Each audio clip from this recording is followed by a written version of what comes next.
Hey hello besties welcome to our channel సుమాస్ world. So ఈరోజు video ఏంటంటే నేను instant breakfast crispy rava dosa ఎలా చేసుకోవాలో ఈ వీడియోలో అయితే చూపించబోతున్నానండి.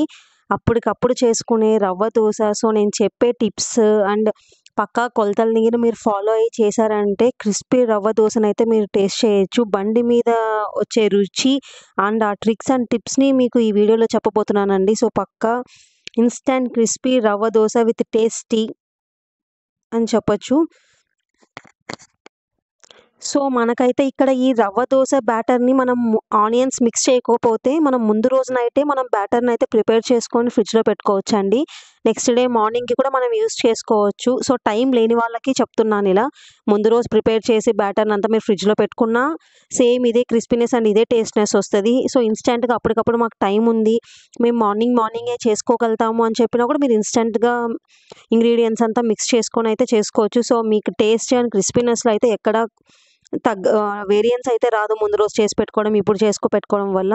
సో మనమైతే వీడియోలోకి వెళ్ళిపోదాం.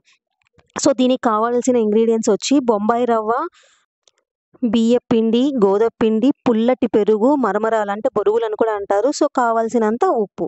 సో దీన్నైతే మనం ఒక మిక్సింగ్ బౌల్ తీసుకొని ఆ మిక్సింగ్ బౌల్లో 1 కప్పు సుజీ రవ్వ అంటే బొంబాయి రవ్వ, మనం ఉప్మా రవ్వ అని కూడా అంటాము, అలాగే 1 కప్పు బియ్యపు పిండి, ఇవన్నీ సేమ్ క్వాంటిటీ అండి, అన్నీ ఒక్కొక్క కప్పు. సో 1 కప్పు గోధుమ పిండి ఆప్షనల్ అండి, మీకు కావాలంటే మిక్స్ చేసుకోవచ్చు లేదంటే లేదు.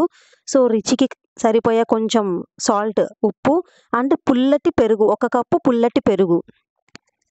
గోధుమ పిండి అయితే టోటల్ మీ ఆప్షన్ అండి, మీరు గోధుమ పిండి యాడ్ చేసుకోవాలంటే చేసుకోవచ్చు లేదంటే అదే స్కిప్ చేసేసి మిగతా ఇంగ్రీడియంట్స్ అంతా సేమ్ అంతా ఒకే కొలత అండి. 1 కప్పు బొంబాయి రవ్వ, 1 కప్పు పుల్లటి పెరుగు, 1 కప్పు బియ్యపు పిండి, సో రుచికి సరిపోయే ఉప్పు అంతా మనం ఇలా మిక్స్ చేసుకునేసి ఒక ½ అన్ అవర్ అయితే మనం పక్కకు పెట్టుకునేయాలి. సో పిండి అంతా మంచిగా పులుస్తుంది కదా, ఒక ½ అన్ అవర్ అలా పక్కకు పెట్టుకున్న తర్వాత సో ½ అన్ అవర్ తర్వాత మనమైతే దీన్ని మిక్సీ జార్లోకి తీసుకొని ఫైన్ పేస్ట్గా చేసుకోవాలి.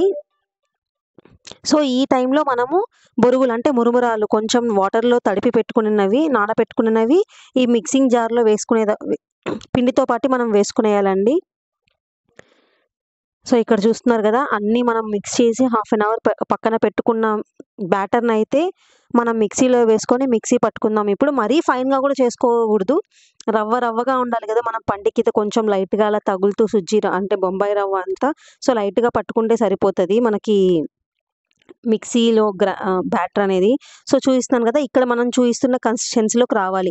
ఇంకా మీకు పల్చగా రావాలనుకుంటే కూడా మీరు వాటర్ని అయితే యాడ్ చేసుకోవచ్చు. జస్ట్ మనం పెన మీద ఇలా చల్లుతూ పోస్తున్నట్టు ఉంటుంది కదా, ఆ టైప్లో టెక్స్చర్ కావాలన్నా కూడా మీరు ఇంకా వాటర్ని అయితే యాడ్ చేసుకోవచ్చు. నేనైతే ఇక్కడ నార్మల్ దోశ పిండి లాగా చేసుకుంటున్నాను.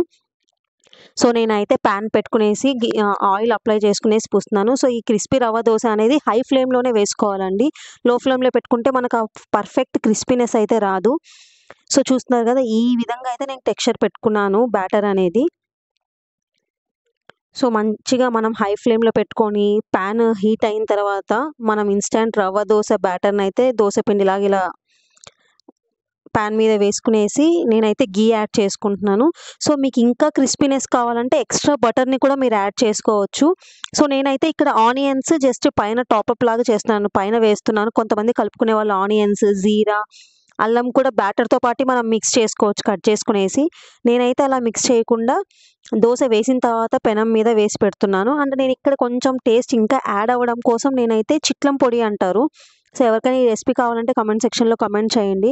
ఇది దోశకి కానీ ఇడ్లీకి కానీ కొన్ని ఫ్రై అంటే బెండి ఫ్రైకి కానీ కాకరకాయ కానీ అలా కూడా బాగుంటుంది ఈ చిట్లం పొడి అనేది.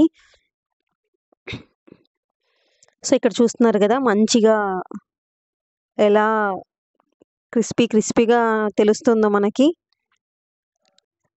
సో మనకైతే ఇక్కడ క్రిస్పీ రవ్వ దోశ అయితే రెడీ అయిపోతుందండి. సో మనము ఈ క్రిస్పీ రవ్వ దోశని ఇంకా ప్లేట్లో సర్వ్ చేసుకొని టేస్ట్ని ఆస్వాదించడమే. ఇంకా చూస్తున్నారు కదా, మంచిగా హీట్ అయింది అంటే దోశ ఇలా ఈజీగా లేచి వచ్చేస్తుందండి, అంటే చినిగిపోకుండా. చూస్తున్నారు కదా ఎంత రెడ్గా క్రిస్పీగా ఉందో. So thanks for watching this video. Please like, do share and subscribe to our channel సుమాస్ world.